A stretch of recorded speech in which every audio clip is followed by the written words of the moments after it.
My name's Ed Piskor. I'm Jim Rugg. My name's Tom Scholey. We're going to spend a couple of episodes reviewing Dark Knight Returns, just kind of giving our spin on the thing. It's probably the first graphic novel that I read. Probably read it for the first time 30 years ago, and I've kind of been reading it ever since. Frank Miller, first cartoonist that I really followed and tracked down his work and studied in a way. So Dark Knight's a big part of that.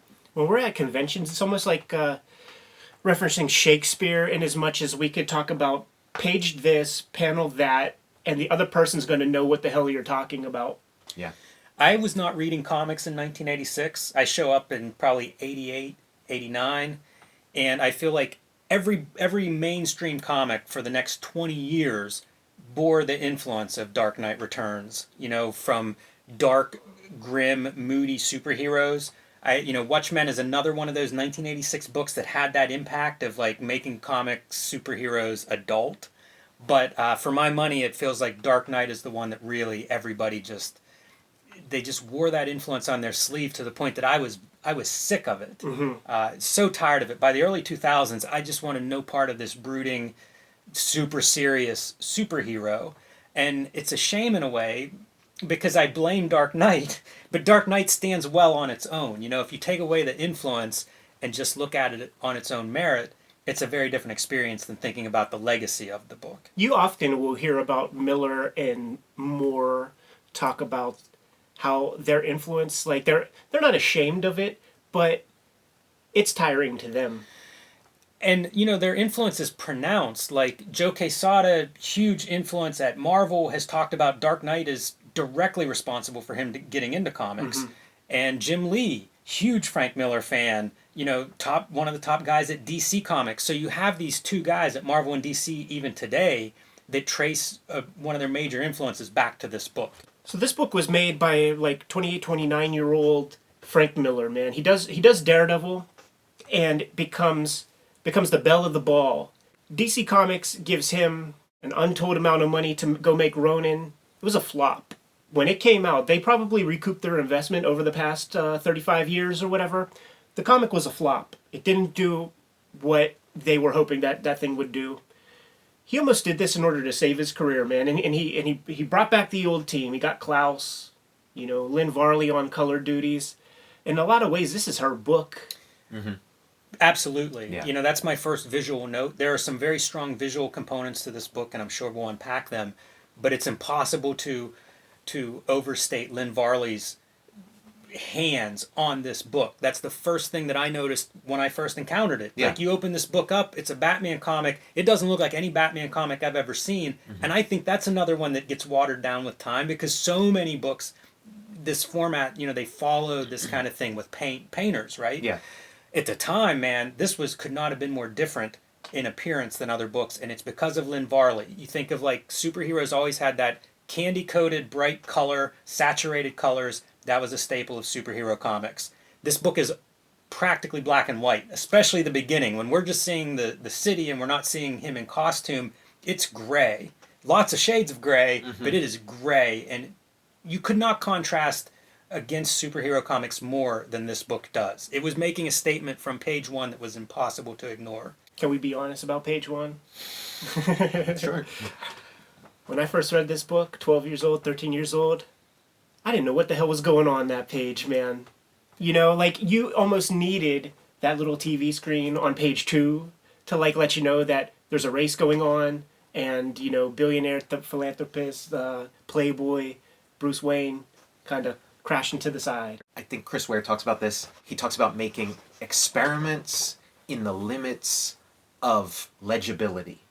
And I think Miller does that. Oh, like that page, it's page 1, and it's really hard to follow, and it's up front. But he does that all through this. He takes chances on showing something where it's not exactly clear, where like you have to put it together, and sometimes it takes a few readings to figure it out. It took a lot of readings to figure out what page 1 does, but I think that's really important, and it's something that happens in film a lot. Film takes way more chances on illegibility than comics do, just because it's like easier to bring people back in the thread. But it's an element of this. Unlike our Otomo coverage, where Katsuhiro Otomo had 6,000 pages to tell his story, when you make a deal with the mainstream publishers, they need to budget this thing out, and there has to be an agreed upon amount of pages in order to tell your story. And Frank Miller wants to tell a pretty rich story, so he is pretty reliant on this like 16 panel grid setup to get his story across. Yeah, that's one thing when we talk about the influence. I think the influence is huge in those few parceled out splash pages where all of a sudden here's giant Batman. That got copied a lot. The rigorous 16 panel grid, not as much. And that's kind of the thing that makes this thing work, is that you can tell a rich story and have lots of business and potentially waste some panels with illegibility and take chances and have repetition when you have such a rigorous tiny grid. I mean, it's a special event now when somebody does that thing. I think it was like the Hawkeye comic that everybody like sings the praises of. That was like the big thing of it, was the 16 panel grid. I love how he uses it. He's so good at merging panels together, at breaking a half panel splash, making it 8 panels, even though it's still on the 16 panel grid, but he really flexes with that grid. He gets a lot of mileage out of it. It's pretty impressive considering that's not a widely used grid. It's not like he's looking at lots and lots of history of how people have used this and stretched it out. Very inventive, I mean, like visually, I think he's always been very accomplished in the storytelling, and that 16 panel grid is noteworthy because of its uniqueness. I think we have to give some credit to Howard Chaykin. I think that American Flag, it like sort of leads directly to this comic. Yeah, absolutely. Yes, I have that note. Not just in the grids, in that kind of multi-layered storytelling approach, but also in the use of the TV screen as a panel. This book couldn't exist without it, and Chaykin was definitely doing it. A couple years before this. Big story to tell. He needs to communicate a lot. The most unreadable stuff really is just that page 1. Like I can't think of any other wasted panels in this thing, and the TV screens are used pretty much for exposition. We're establishing Jim Gordon is on the verge of retirement. We're setting the stage, even though Lynn Varley's color, there is no question that it's a sweltering hot summer day or whatever, but they communicate temperature, the social climate, and in a lot of ways, like the great Will Eisner comic, if you read The Spirit comics are not about the Spirit. It's about everybody else, and the Spirit shows up. So we get a lot of these like one-page scenarios where we deal with a day in the life of a character. Usually doesn't end well for them. Mm-hmm. The other note I have on the TV screen use, rereading this, it reminds me so much of today's media environment. Yeah. There's a lot of talking heads that are editorializing and like yelling at each other. These different points of view, a different political point of view, and it feels very in line with today. Very much, That's amazing for he's making this in 1985, 1986. This is predating CNN. That's what I was wondering. But it's not predating the Morton Downey Jr. show. I know it exists, but I still say it's somewhat visionary in that it is very contemporary. Yeah, it's aged really well in that respect. Yeah, almost 40 years old. Like it's noteworthy. There are some you say it ages well in that respect. I'm not going to say it ages poorly in others, but this is a product of the 1980s. Mm-hmm. We could run down the list of references, man. Reagan, Bernie Getz, Guardian Angels, Valley Girl Speak was kind of a new thing. And I read in a way later, 25th anniversary edition introduction that Frank Miller did, he said that Lynn Varley's responsible for doing a lot of the copy editing and revising of the dialogue of the young characters, like the slangs. And if you read the 1985 Frank Miller interview in Comics Journal, he's out there in LA at that point, and information traveled a little slower back in those days, so he had no idea about Valley Girl talk and all that kind of thing. So he's out there, and it's like a different world. It really left a big impression on him, man. That makes sense. That's one of those things that I don't think ages quite as well, but it's still sort of forward thinking to try to have some sort of lingo, some kind of fad like language for the younger characters. And I guess it it doesn't age any worse than if he had been very accurate to whatever slang would have been at the time period. Yeah, that's not what I'm bringing. I'm just saying that this is a product of the '80s, and these are some of the things. So like I'm talking like Dirty Harry, Death Wish. Death Wish is a big one, yeah. Yeah, I mean, I thought even going back into the late '70s, when you think of New York City, it may be some of its crime-infested Taxi worst. Driver. Yeah, Taxi Driver's a reference I have listed here, and I mean, Miller would have been in the city. You know, like The we hear a blackout. lot of cartoonists talk about that era and being, carrying extra money in different places, anticipating being mugged or whatever, and it feels like that influences Gotham City in the state that it's in. Easily, man, and there will be the blackout of '77 will occur. When we mentioned Death Wish, Lawrence Fishburne in Death Wish, 2 or 3? He's got those like little glasses, and those are the glasses that the damn mutants wear, man. So there are visual references as well that he's pulling from here. Yeah, the like the book design, just talking about like 80s or the era, like the book design is sort of like Art Deco, like the font and stuff is Art Deco, and there was like in the 80s there was this sort of like return to Art Deco. It did sort of come back into vogue, but it's also like a very appropriate choice. Like Art Deco just really works really well with like Batman and Gotham City and the. And this is something that he brought to the game, because before that there would be buildings with like giant like typewriters on the roof and stuff. So like the Tim Burton Batman that everybody knows like was influenced by this Frank Miller work here.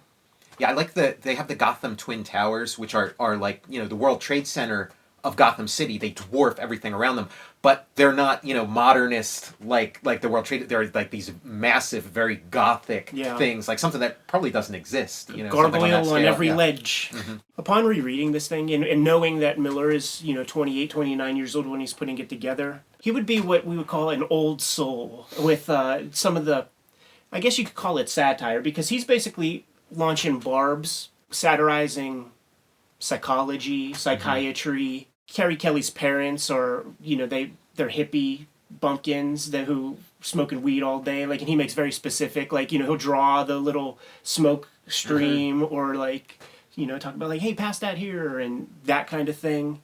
Yuppies, like yuppies are like the enemy, and he's talking about his age group, Right. That's what I mean. I wear trench coats and read detective books, and everybody else around me is vegetarians and into this hippie shit, and I hate it. That's like the point of view. Mentioning Dr. Volper, like I was sort of wondering, like he is such like a skewered character. Like Miller so dislikes this character, and he and I thought, like, is this his skewering of pop psychology and things like that. But the more I looked at it, it's like that's in there in the mix. But I think a big part is like Dr. Wolper is like he's like a stand-in for Dr. Wortham, and he's like the psychologist who says Batman is terrible. He's a sex fiend or whatever, blah blah blah, and we got to get rid of him. And he sort of I think Miller was kind of channeling that, his feelings about Wortham, this guy who says we don't want these superheroes, they're corrupting, they're the worst thing about, and a lot of the theories that he proposes are kind of similar to like Wortham's theories. Sounds reasonable. Yeah, it definitely could be. I've been reading various interviews around this time period for Miller, and I remember seeing one of them that a big part of his inspiration was approaching age 30. Right. Which, and I guess his mind is getting old, and that was sort of the start. So and 50 is geriatric, right, to him in this book. It'd be funny if Batman were like 33, he had been retired for 10 years. But the idea of Frederick Wortham being an influence on a character, I think, is reasonable, because I mean, there's a lot in this book, so I'm sure it was pieces of ideas that were coming to him and sort of being organized in a somewhat haphazard manner, just having these ideas and how do they fit. He's familiar with comics history. That's a big moment in comics history, and it kind of makes sense to me that he would be lampooning that Frederick Wortham. And we've been reading this thing forever, and we read it as children in the beginning, so we get pulled into the story and the world of the story and things like that. But I think for Miller approaching this, this was like his big statement on just Batman. Batman, as a character, Batman as a cultural force, and he approached it as like, how many different things do I have to say about Batman? And he even kind of took input from his friends too. Like he talked to people like Chaykin and stuff. What did you always want to see in a Batman? You know, and so it is almost like I wouldn't say like a crowd sourced kind of thing, but it's like I want to do the ultimate thing on Batman. I want to approach it from every possible angle and fit in everything I can, you know, and I'm open to suggestions. Yeah, and he talks about that a lot. You know, there's so much coverage of Miller around this time period in interviews and promo and previews and things. And he talks about that. Superhero as symbol and how Batman is a much purer symbol of that than, say, Daredevil, you know, another character that Miller's closely associated with. He was very conscious of what you're saying, Tom, and thinking in those terms. And it does come out, you know, and the way you examine a symbol is through all these different lenses and from these different angles, which all of these characters represent those points of view. Talking about Daredevil, what better practice? Like if you're gonna escalate to making a Batman thing, he spent all these years making a Daredevil that was like a step away from being a Batman. It's like that was great prep. That was like, you know, J.J. Abrams doing 2 Star Trek movies before he did Star Wars. It's like you did the closest thing to Batman, and then you came into Batman. Of course, you're going to knock it out of the park. He got his 10,000 hours in. You're saying, sure, man. yeah. Just before we move past that, just some other like satirical things that I made note of. He makes fun of just bleeding hearts in general, the government, media for sure, and the youth culture. Yeah, I even think there's a reference to gentrification. Whenever he tracks down the bank robbers into that one building site, it's condos that are being built there, you know, and we see that sign as they're going in, and I think about it now because, like, we see all this construction around here, and I'm sure that's New York in the 80s. Yeah. You know, I'm sure it's something he was seeing and probably hearing the same kind of frustration that we hear from locals as these things happen and neighborhoods change. So, you know, that's yuppies, that's that whole cycle, and I'm sure he was conscious of it. Yeah, there's the one real great like yuppie TV screen where the guy's talking about like the problem of the bat and like all this stuff, and they ask him a question that's like off camera, and he's like, "Oh no, I would never live in the city." So he's like, he knows everything that needs to happen in the city, but he's, "Oh, I would never live there." So we talked about the 16-panel grid. We talked about how there wasn't much really to reference that in comics before that. We were talking about the amazing Lynn Varley color.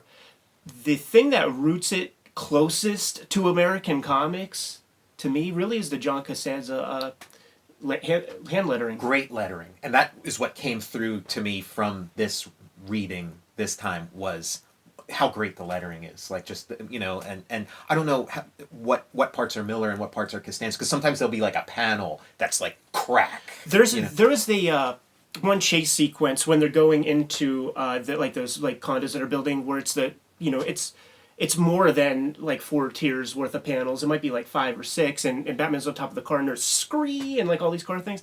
That was probably the most adventurous lettering, because I actually am not that impressed with John Costanza's lettering in this thing. To me it's a lot of his like by the books. You know, he I wouldn't doubt that he cursed himself that he had to letter so many words on a page compared to the next man or whatever.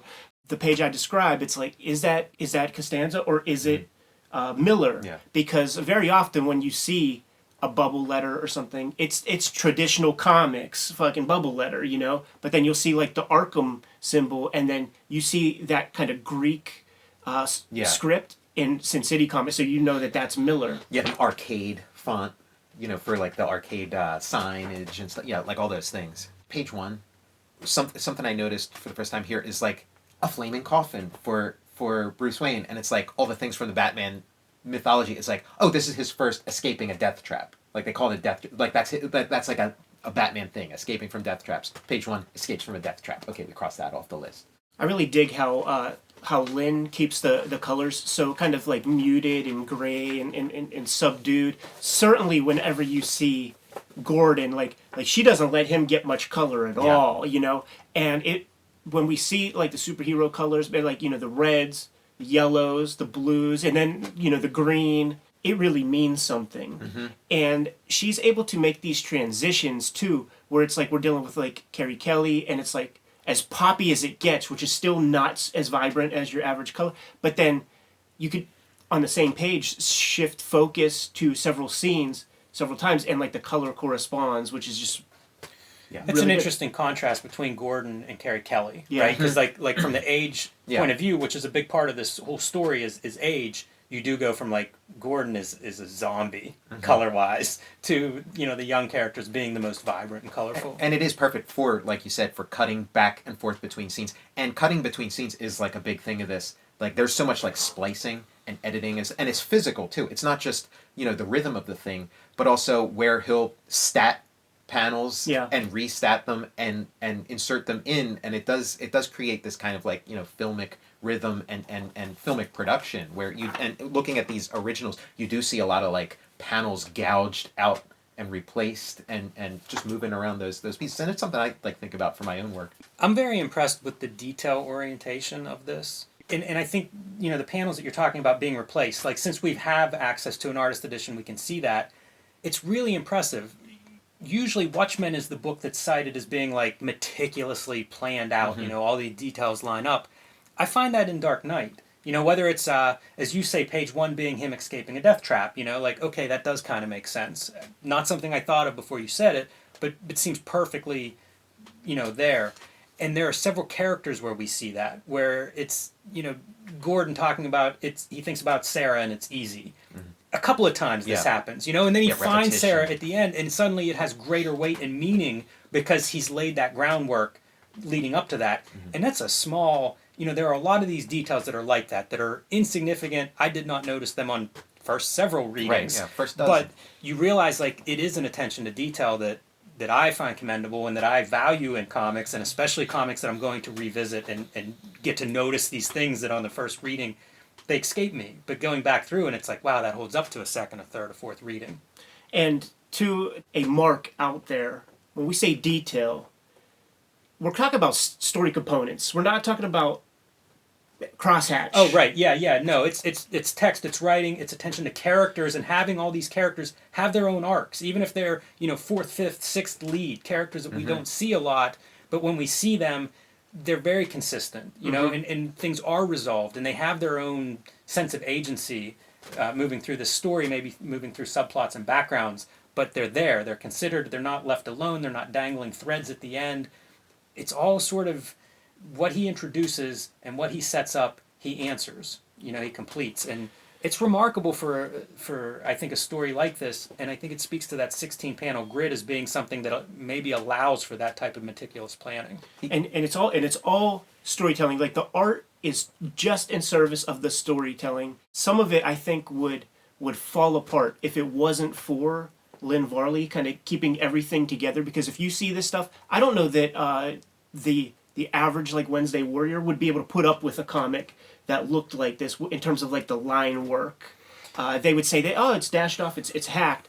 And there are scenes like when Harvey Dent gets, he's got the bandages on his face, goes to meet his guys, and there are panels where the playing cards are bigger than the dollar bills on the table or something like that, and it's inconsistent. It totally doesn't matter.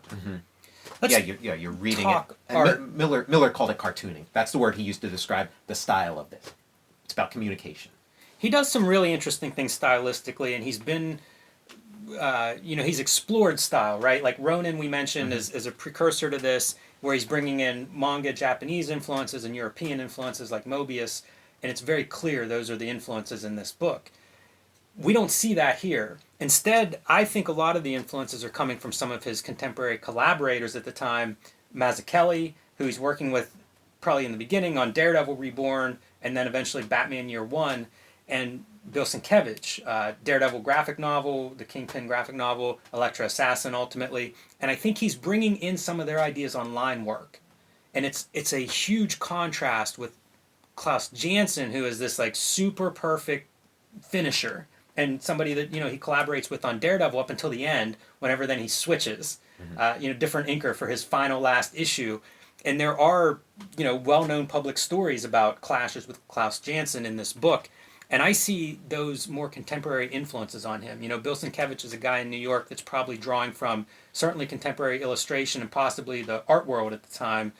Mazzucchelli has talked extensively about his use of the dead line, removing the kind of sexy, sensual line that we associate with brush inkers, that polish. And I think you see that in this book, and you see Miller sort of entertaining that, where the line doesn't have the value or the polish that it has in a lot of superhero comics. And I think it comes from those two guys and working with those two guys and probably talking about what they're doing and why they're doing it and where they're coming from. When you see like the things that Miller has inked, like throughout his career leading to this, he's like very uncomfortable with his approach to inking, and like every time he's like, maybe this will do it, maybe this will do it, and then Ronin was like, okay, maybe a million little slashy lines is the, and no, that, you know, and then it isn't until this like long journey to like Sin City where it's like, okay, he finally finds a way of finishing, of inking his work that is appropriate, that does satisfy. But it's really interesting to see that journey, and it is a lot of flailing and thrashing about, but you end up doing very different things. You see it in the promotional stuff that's been released around Dark Knight. There are all these drawings where it's like, it's not a rapidograph, but it's a line that's kind of just this like scratchy line and then like some dark big blobs of ink. I think it's a contemporary illustration technique at this time, as opposed to the comic book style. And I think it's just a guy who's, you know, he's always pushing visually. And some of the visuals, early on he would bring in film influences, and then as he became more comfortable with the comic book page, he did his best to like work against the kind of filmic approach. But this is maybe close to the height of like the filmic part of his career, and you could see like, you know, German expressionism is associated with him quite often, and you see that a lot in this story where he's just making choices. Like if you watch the Dark Knight like cartoon, they have to root a lot of what the backgrounds and stuff like in like a real world setting, but through the magic of comics, he can just show Bruce Wayne at the top of like a weird staircase that you don't see like where it is, and you just see a bunch of things that have rags and tarps over top of them, and like there it is, man. That's your Batcave. Yeah. Yeah, when he talked to Eisner, they were talking about stage, where it's like the whole scene is just it's a lamppost, you know. Yeah, yeah, and there are some great panels that speak to that. You know, when he's sitting around before he comes out of retirement, and we see like the shadow as the bat's like approaching the mansion, and we see like the X shadow on his head, you know, the mark on his forehead. The flashbacks to his parents being killed, where there are several panels of like, you know, the hand, and it's just framed as like this icon. You know, you could read it from a mile away. It's super simple, but been copied ever since. You know, and those feel like that kind of composition that you're talking about, where it's just visually so iconic, but definitely you can see film reference in these moments. There's that shot where he's talking to Commissioner Gordon, and you have the Gotham like tower in the background, and it looks almost like the tower is curving up, like curvilinear perspective or something, curving down. And like, I mean, I don't know if you guys have any insight on it, but like, I'm fascinated by that and like what he's pulling from. And, a lot of money shots, like, and that is one. And I'm glad you brought up that page, because there is like an amazing like little technical snafu on that page. If you look closely, Lynn Varley, she colored this blue line method. So Klaus would ink the page. They would hand it off to Photo Bureau, whoever. They would turn that black and white line art into a blue line piece of artboard that would be passed to Lynn Varley, and then she would be tasked with coloring it. So if you take a look at that panel and take a look at the word balloons, there's a little blue tail that wasn't inked there, and the tail was moved over. And I'll be honest with you, when I was a little dude, I was so curious about what that was. Yeah, I've never noticed that. That's talking about snafus, the Two-Face's dollar coin, that half of its the dollar coin is defaced, is actually a 50-cent piece with Kennedy on it. And because like the thing of like, I feel like the thing of like Kennedy's face being defaced is kind of like an important thing. Like just for like Miller's baby boomer generation, it is this like turning point of like where things got ugly in America was like after Kennedy was shot, and that Harvey Dent almost as this sort of like Kennedy kind of this like handsome like young guy who's gonna like, you know, lead us into some nice new era, and then you know gets you know, and now we're in this like, you know, world of darkness or whatever. But I thought that was an interesting, like it would have been Susan B. Anthony if it were a dollar, but maybe for Miller that didn't fit as well, or he's just on autopilot. Yeah. Some little fun formal experimentation where it doesn't take away from the story whatsoever, man. But when we are introduced with Harvey Dent, how he bifurcates the panel, yeah. it'll be really one image, but it's bifurcated down the middle several times of his face. So it'll turn that 16 panel grid into 32 panel thing. Made me think of Bernie Krigstein. Krigstein, yeah. Yeah. Who I'm sure Miller's familiar with and drawing. Yeah, some there's a lot of like influence EC stuff that comes in, like a lot of like motifs and things that happen are like very EC. Like even just like the scarred face and stuff is very like EC. And I think bandage. the language and history that everybody's looking at the time is pretty concise. Yeah, you know, it's like common, EC's yeah. a high point in comics history. That's something underground artists are looking at. I'm sure it's something that mainstream guys are conscious of and looking at. You know, it's sort of a high point. You mentioned Frederick Wortham. It's another reference in a way to the EC comics, but those are something I think that cartoonists who had any interest in comics history are familiar with and looking at and drawing from. Comics was a smaller world back then, certainly compared to now, where you have like this universe of things at your fingertips. And of course, Miller being a crime fan, I'm sure that helped as well. Two-Face, so is the main villain in this first book. I was very satisfied reading this with how well those books are broken down. Yes. Like it's very satisfying, any of these individual books as a chapter, as a standalone short story. And I thought Two-Face is an interesting opening character. And my note on that is, it's black or white. It's an ideology that fits Batman very well and works well to kind of establish that black or white kind of simplistic worldview in the beginning. It's also a thing to me. It's almost like that thematic mirroring thing where Yeah. it's like Bruce Wayne is back in effect. He's Batman now, so we're going to take Harvey Dent and dirty him up. Yes, and they reveal it's no longer Two-Face. Harvey Dent's all Two-Face. It's not half and half anymore.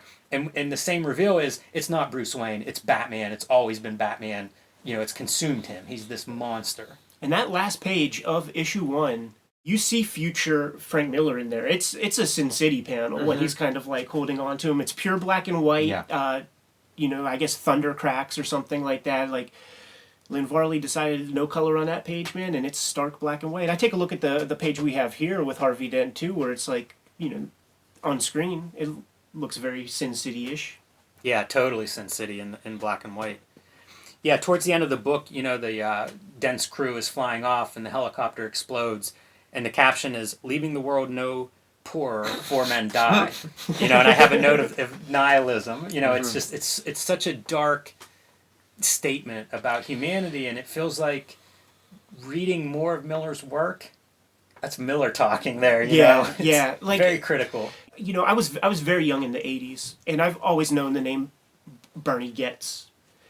But I never looked that deep into him. So like, do people look at him as a good guy? Like, is he a dividing line? Like, some people think he's great for what he did. Some people think he's bad because, like, I just don't quite know. Yeah, at the time, because just living and being like a little older. Yeah. Like at the time Miller's making this, or closer to when Bernie Getz was a thing, it was a lot more of like a dividing thing, like where some people, yeah, he's a piece of crap, but some people are like, no, this is what we need. This is a hero, and over time we've gotten a clearer look at Bernie Getz, and it's kind of like it would be embarrassing to think that you might have been, because it's kind of like now that the understanding of Bernard Getz was that it was and this comes up in like these right to carry stuff nowadays, where it's like there are some people who are walking around with a gun just waiting for somebody to give them the tiniest excuse to blow them away. And this is a very bad thing for our society, and we can, we can't have this, and we're seeing it play out. It's we've seen it play out recent. That's sort of the verdict on Getz now. But back then it was like, and of course now you'll probably find a lot of people who would say, oh no, this right to carry, of course, these times we live in. But yeah, at the time, Bernie Getz, it was kind of like, well, maybe Bernie Getz and maybe the Guardian Angels, maybe this is what we need. Things are real bleak in New York right now. Maybe this, and I don't think it's aged well as a worldview. Everything you just described are issues and things that will be covered in future issues of Dark Knight Returns, man. So I'm glad you went there, man. I have a note on the taxi scene. It's a pimp comes into a taxi, pays the taxi driver to basically mind his own business. I feel like that's a little bit of a jab at capitalism, a little critique of capitalism, because Batman reaches in, pulls out the money, and like shreds it in front of him. There's these little bits of politics sprinkled throughout, and we'll probably come back to this in future books. And it's interesting because it's not as clear cut. I think Miller's politics have become front and center with him, publicly. But I think at this time it's not necessarily who he is, or it's not as clear, because he ends up criticizing lots of people, lots Yeah. of ideologies throughout this book. But that's kind of stood out to me a little bit. You know what, that scene made me think of, like, and this was in Watchmen too, but like the Kitty Genovese, like, laissez-faire attitude of, like, okay, there's somebody getting stabbed right there, but I'm just going to mind my own, Right. man. Which was a very New York thing. Like, watch any, Ninja Turtles movie or something like that, Sure. and you see a lot of examples of that. Like, mugging is the ritual of Batman. Like, just the Batman mythology. It happens again and again. It's like every Batman comic probably has like multiple muggings, and then like he shows up and thwarts it or whatever. This is a mythic Batman. The Miller Batman. And what's myth? It's cyclical. It repeats A again game and of telephone. Yeah, and we're seeing the myth repeated again. This could be Batman issue 1 of Batman because it's got all the beats and it's an origin story and it ends with the bat flying through. The bat flies through the window and becomes Batman. This thing is repeated, and that ritual, the mugging ritual, is the ritual that started like with his genesis, with his parents. And so we're just gonna and like that was something that occurred to me on this reading, is that we're just gonna see this thing played out, and it's like just throughout the entire series, just see that scenario. Like to me, as like a fan of comics and stuff, when you read it's kind of played out. Like, I'm kind of sick of seeing Batman thwart muggings, but here you're sort of seeing like it serves a purpose. Speaking of muggings in this issue, when Carrie Kelly gets confronted by the mutants, he does throw a boy into the electric sign, probably kills him. Right? Like, That's an interesting, because this is something people are talking about, because like Zack Snyder said, like, Batman murders, get over it, he kills. But if you look at this book from that point of view, does Batman murder? Throughout this, there's scenes where we're expected to assume that person's dead, and we certainly don't get any confirmation like, oh, they're cough cough, or like, okay, they're okay. But throughout this story, future volumes, which we'll get to, they come to a point where, okay, Batman's crossed the line, he has murdered. So presumably everything we've seen, even that scene where like he shoots a guy with a gun, that these people get up and walk away from it. That guy who gets shot but from a storytelling point of view, you want in that moment when you're reading this to think, holy shit, Batman killed that kid, that electrocuted that kid. But Miller's keeping score. He's keeping score, but we're not. So I think that Batman does not commit any murder at all in the course of this series. it's good to have that on the record, because things are going to come up in future issues. There's a reference of Jason Todd. Gordon references Jason Todd whenever he's trying to kind of talk Bruce Wayne down from this whole return to Batman. And I had read this after Jason Todd was killed. Me too. Yeah. But in real life, this book comes out 2 years before Jason Todd is killed. So we're going to get a couple Jason Todd references, and I wonder what the implication is there. Is that what drove Batman to retirement? And that's probably the one mystery that isn't really answered in this book. And it's strange because, again, if you read this in 1988, we've seen Jason Todd brutally He's brand murdered. new. Yeah, Yeah. like he's brand. Oh, in '88. Yeah, that's what I mean. Like later, like a couple years after Yeah. this, we see his end, and Miller's referencing a terrible end, but who knows? Like the sheep's flock, man. I think a lot of those 900 callers who chose that boy's fate were influenced by Dark Knight Returns. How about this? I wonder if those 900 callers were bullshit, and DC did whatever they wanted to do with Jason Todd, and Jason Todd was always going to be killed, and they just cooked the numbers. Denny O'Neil? We're going to ask you the tough questions next time we see you. Whenever Gordon and Batman are talking about Harvey Dent and getting out and stuff, Batman expresses wanting to try to save Harvey Dent, wanting to try to keep him alive, and how hard that's going to be to do, and he does. He saves Harvey Dent. He doesn't care about the poor souls Right. that are killed in the helicopter explosion, but he does manage to save Harvey Dent, which is something he states as a difficult goal, but one that he has Harvey early Dent on. is his mirror, and Harvey Dent is proof that there is hope, and that maybe he could conquer his, like, if Harvey Dent can conquer his demons, maybe I can. If Harvey Dent can't conquer his demons, then I'm fucked, because Harvey Dent is my reflection. Harvey Dent is Batman's reflection. The Joker is not Batman's reflection. He serves another purpose, but that's the purpose. All of these characters are in relation to Batman and how they function, which is why these characters, they each serve a very different function from each other. The one thing I wanted to get to, Yes. the origin. Okay, the mugging, the 32 murder, page 32, panel. yeah, 32 panel. all this stuff. I mean, throughout this text, through the voice of Volper, Dr. Volper, and throughout various things, talk about Batman's problems are sexual. Batman's Batman's terror is sexual terror. Batman, and that Batman's origin story is very sexual. The like a gun pointed at you, and then the pearls. Now, if studying the history of film, pearl necklaces, it goes back to that movie Ecstasy, that black and white movie, silent movie, where that's how they show somebody coming in that movie, like when they're fucking and then they come. That's how they show it. She's got this pearl necklace or bracelet or whatever, and then the necklace falls on the floor, and that's the cum shot. And this is sexual terror, Freudian terror, terror at the Oedipal. I was going to say thing. that, And seeing his mom with a gun, and then the pearl necklace, pearls everywhere, and like Batman. So this is Miller's not blind to this. He's telling you pretty much, and so it's and Batman's sexual terror and his repression, which is what makes it into such a problem for him and makes him into this psychopath. It's sexual. So here we're seeing it laid out as clearly as you can have it laid out, and it's going to get referenced and returned to again and again in future volumes. So I just thought I had to put that on the record too, because it's going to come up later. it's on there, on the record, on issue 1. But I think we should get back to doing some comics, man. Yeah, this is a good stopping point. Follow us in a couple of days. Same bat time, same bat channel. If you're new to the channel, you know what to do. Like, subscribe, and follow our YouTube channel. Hit the little bell icon. It'll let you know whenever we have new videos available. You can find our Cartoonist Kayfabe merch in our spread shop in a link below this video. I'm going to take everything I learned through this conversation. I'm going to go back to make some comics.